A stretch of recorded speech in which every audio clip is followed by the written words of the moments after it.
Hi everyone, this is Mindy Egan for lawnfawn, and in today's video I'm going to be creating a winter skies swivel surprise.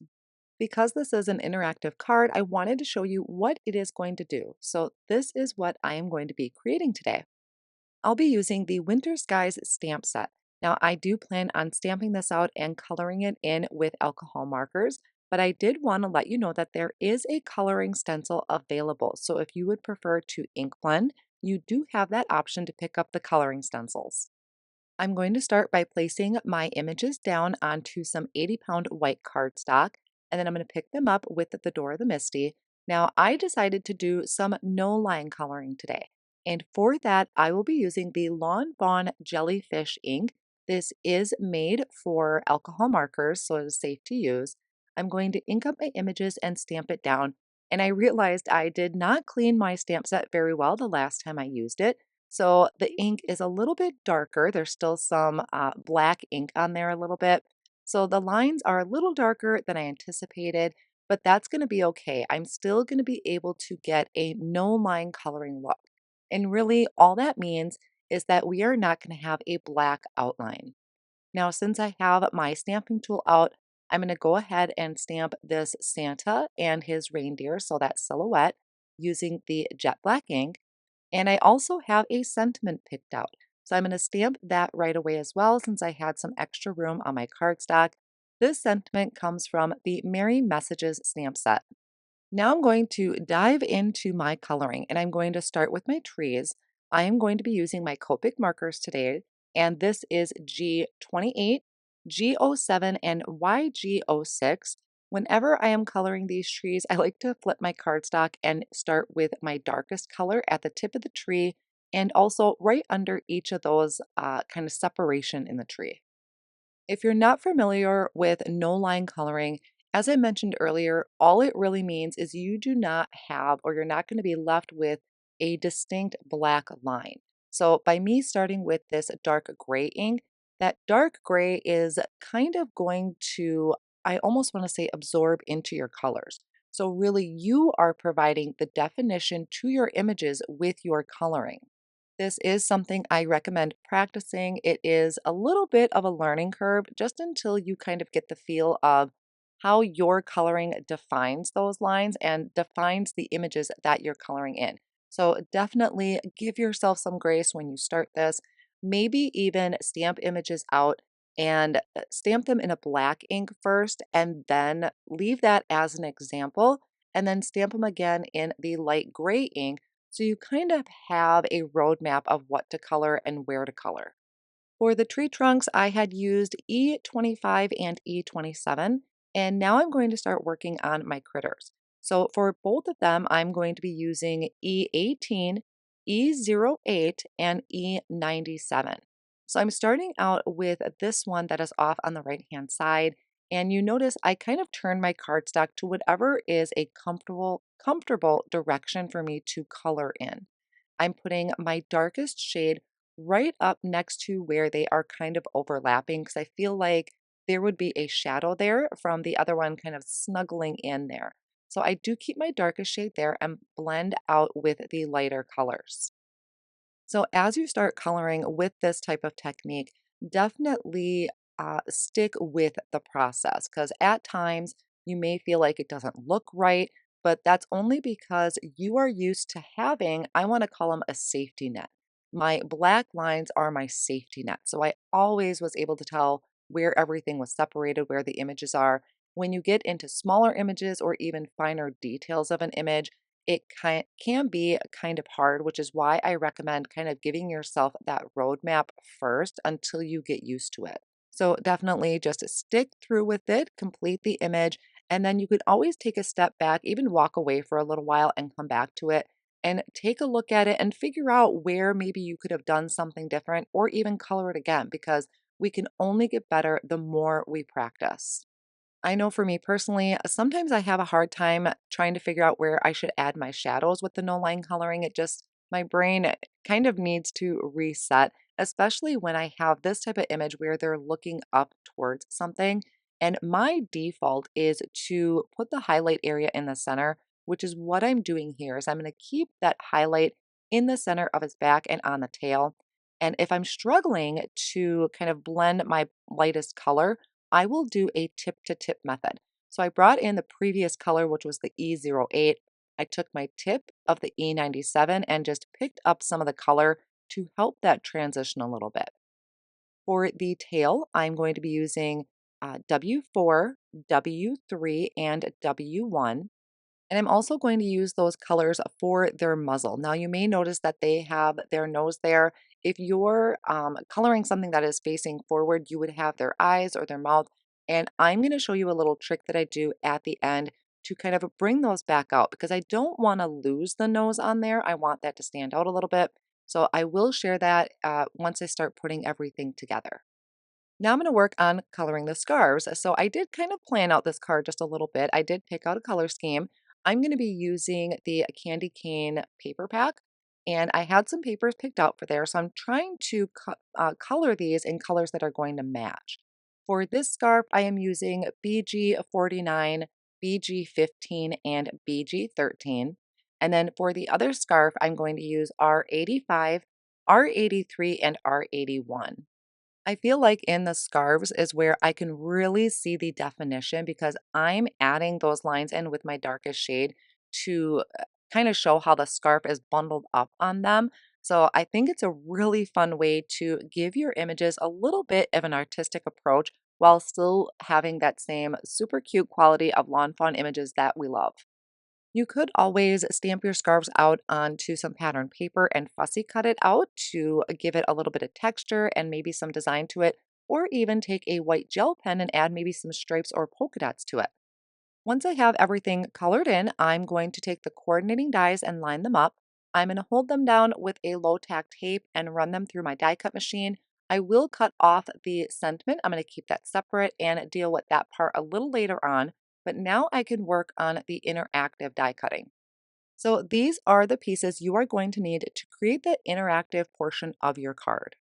I did my die cutting off screen and I just used the white cardstock for this. So we have that kind of little tab there. We have our swivel mechanism and then we have these circles. So one is going to have that stitching on the outside and then we have our ring. So we need the ring and the inside portion that that ring die cuts out. So those are the pieces that we're going to be needing. I'm going to start with kind of that main interactive portion. It's a little hard to see on camera here, but the die does create some score marks here. And I'm just going to take a pen and kind of go over those score lines so you can see them better on camera. And honestly, you could even do this in person if it's hard for you to see the score lines sometimes. The only thing I would be careful of is this one down here at the bottom. You may not want to add any markings to that because you could possibly see it on your finished card project. So there we have our score lines kind of outlined for you. And there's also one on this smaller tab. So I'm just going to add a little line there for you to see that as well. Now let's go back, take a look at our pieces that we have. These are what we have so far. We have a kind of that ring with the circle in the center. We have a larger circle with the stitching. I'm going to put everything off on the side and I'm going to take that circle out of the ring. So that is the one that I am going to start with first. Everything else I will put off on the side. So my intention is to make this my moon. I'm going to start out by ink blending some antique linen, coming in off of the edges, blending in towards the center and kind of getting lighter as I get towards the center. And then I'm going to add some of these scattered straw. These are both in the Distress Oxide line, just kind of darkening up that edge just a little bit. I want to add some detail to it to kind of give it more of that moon look. So I'm spritzing some water in my hand and flicking that down onto my cardstock. And then I'm going to grab a paper towel and I'm going to pick up those water spots. And this looks really neat if you want to create a quick moon. This kind of gives it that moon effect. Now I'm going to bring in the other circle piece. So this is the main circle that's got the stitching around the edge, and this is where my critters or my scene is going to be. So I like to place my images there to get an idea about how big they are for the circle. And this one is going to be just kind of a nice nighttime scene. I'm starting off with Tumble Glass Distress Oxide ink, and this I don't need to take it all the way down to the bottom. I'm just going to have it kind of fade off into white. And then I'm going to bring in chipped sapphire, go around that top edge, and just like I said before, kind of slightly bring it in a little bit so we have that transition of color. I had thought about die cutting a snowy hill for the bottom, but actually because my fade kind of did a really nice fade into white, I'm going to leave it as is. I do want to add some splatter, but I want it to be a little bit more controlled. So I spritzed water down on my work surface, picked it up with a paintbrush to get some finer splatter marks, and then picked that excess water up with my paper towel. As always, when I'm working with interactive cards and creating a scene, I kind of go through everything and lay it out. Now, off screen, I did die cut out that ring out of pixie dust cardstock instead of white cardstock. I thought it was a nice way to just tie in a glittery effect. But I'm always playing with my scene, making sure everything fits and getting an idea of how it's going to look. I went ahead and created a side folding card base, and I'm going to decorate the inside. I thought about decorating both panels of the inside of the card, but changed my mind. So here I just took some of the pattern paper from the Candy Cane Lane set, and I trimmed it out with the stitched rectangle stackables. So that's going to leave me just a nice white border around the edge. And like I said, originally I was going to have both panels decorated, but decided I really liked the stripes. So I'm going to add this to the front of the card. Now, when I was die cutting, my stitching is actually on the snowflake side, but you can still see some of that stitching around the edge here on the stripes. It just doesn't have quite as nice of a finished edge to it, but I still think it looks really nice. Now for the interactive piece. So I'm bringing in that piece that I kind of drew those lines on before, and I'm going along all of those fold lines or those score lines and folding them down, and then I'm going to reinforce those folds with my bone folder. We want to make sure that all of our folds are nice and crisp. We had the flap at the top, the flap at the bottom. Then we had kind of those angled ones that go from side to side. And then we have one that is right in the middle. So just folding those over and reinforcing those folds. Then you're going to want to have that kind of facing up and you're going to push in on those two sides where my forefingers are. Just kind of push those in and that's going to fold in on itself and you're creating kind of this point at the top. Now take this piece and flip it over so we have that flap on the other side, so that's up by our point. And I'm going to just kind of draw in here quick with my pen so you can see it. This is where we are going to add a double-sided tape. You want to make sure you're having a really nice strong adhesive because this is what's going to connect to your card and it's going to be moving. This is our interactive piece. So double-sided tape is highly recommended.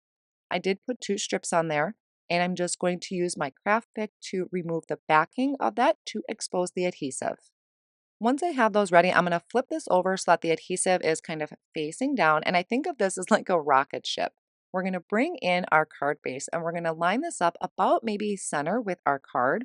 You can see I opened up the flap on the other end. And then once I feel it's about center, I can push down because our adhesive piece is facing down towards the cardstock. So we have that little folded flap at the edge.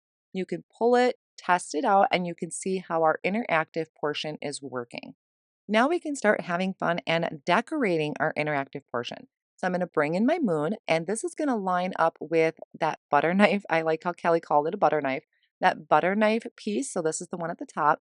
I'm adding a little bit of adhesive to that. Make sure none of your adhesive gets on your actual card base or your interactive part won't work. And I'm just going to attach the moon. I'm lining the edge of the moon up with that curve that is on that piece. And each time I attach something, I'm always pulling that tab to make sure that it works. Then move down towards the bottom and we have that other curved piece that we add adhesive to. You can use tape runner for this. I was just rubbing away some of that excess adhesive that got on my card base.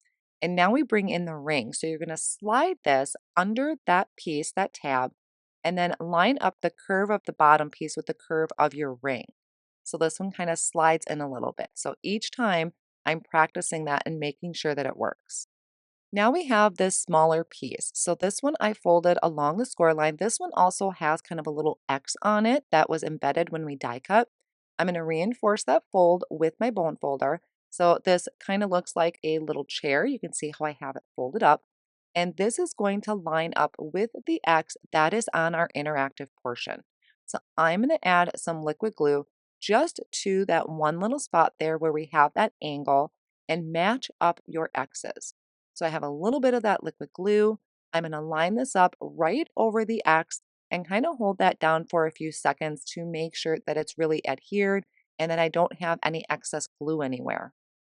Now, while my seat or my tab is folded up, I'm going to add a little strip of double-sided adhesive to that. I can then remove the backing on that, and this is what our scene is going to attach to. So I just push down really well with my finger, make sure that is really adhered down, remove that release paper, and then bring in my scene. And I'm going to make sure that this is, facing the right direction. I'm going to have my tab all the way over, and then I can just center this over that ring. Once I find that sweet spot, I can just push down right there in the center, and that's all that's attaching our scene. To finish attaching this to our card base, you're going to slide that tab over so this tab is lined up with the score line of your card base. I am adding some double-sided tape to that, and then I'm going to remove that release paper, and all you need to do is close your card or fold it up. So your adhesive side is facing up, it is going to attach it to your card base.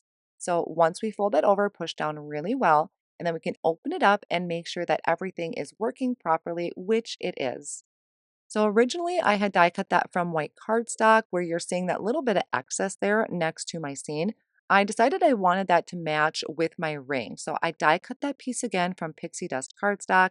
I trimmed off the pieces I didn't need, added tape runner to the back, and then attached that over there. So I kind of tucked it underneath my scene. So now that piece matches my ring. Now I can start filling in my scene. So I'm adding my Santa silhouette up on the moon. Just make sure that whatever you are using, if it's going to extend over that circle, that you don't have any adhesive exposed. Otherwise, your card is gonna get stuck. I did use my liquid glue for that. I'm going to fill in my scene here with my trees, one on each side, just using the liquid glue. I had my critters there as a placement, so I knew exactly how far out I needed the trees to be. And for my critters, I'm just adding some foam squares to this, and I'm going to pop that right over the top. And as I'm working, I am constantly playing with it, making sure that nothing is sticking and that everything works. I went back to my sentiment and I am using one of the banners from the Everyday Sentiments banner die to trim that out. And for the front of my card, I have some tomato cardstock and I die cut this with the Simple Strips landscape and portrait die. Now you don't have to use those dies. I used them to create these strips because I wanted the stitching at the top and the bottom. My idea was to make the front of my card look like a present, and so I wanted that stitching on there. It was just a little something extra. And then any excess cardstock I have, I just put back in with those dies. So I'm adding these two on the top of my card front with a tape runner. And then I'm creating a bow out of white cardstock. This is 80-pound white cardstock.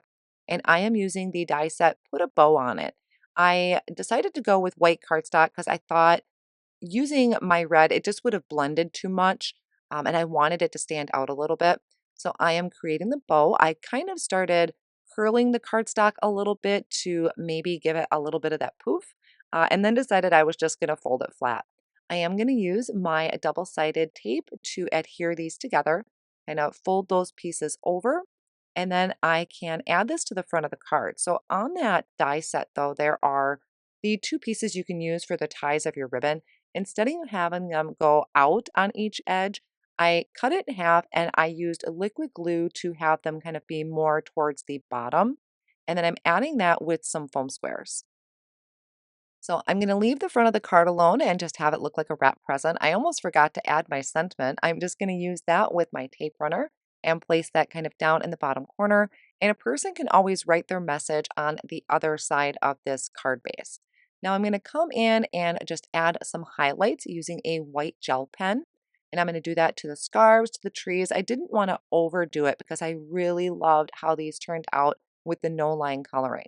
Now, for the nose, which I had mentioned earlier in the video, my nose kind of gets lost. So I am bringing in this black glaze pen and I'm just going to carefully color over where the nose is. Again, you kind of want to test your pen out first so you get a flow of, or get a feel of the flow of the ink. And there we have it. We have this fun winter skies scene with the moon and the Santa silhouette up there. I love how that all came together. I hope you enjoyed this process as well and will give it a try. Thank you all so much for joining me today.